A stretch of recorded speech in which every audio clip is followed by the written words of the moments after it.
ফ্যাসিবাদকে বিদায় করতে যে যারা শহীদ হয়েছেন, যাদের রক্ত দিতে হয়েছে, সেই সমস্ত পরিবারগুলো এবং যারা অঙ্গহানি হয়েছে সেই সমস্ত ব্যক্তিগুলোকে বা সন্তানগুলোকে, সে ছেলে হোক মেয়ে হোক, যখন এখনো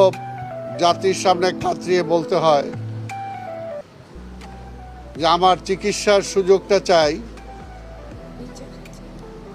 তখন এই ব্যথা আসলে কোথায় রাখবো আমরা? এখন তার পরিবার, তাদের ছেলে মেয়ে এইভাবে ধর্ষিত হবে 5ই আগস্টের পরে, এটা আমরা কিভাবে নিতে পারি? কাজে এটা বলার কোনো ভাষা আমার কাছে নেই।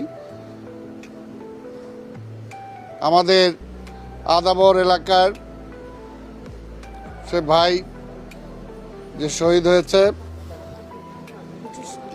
জসিম, সে আমাদের বিএনপির সাথে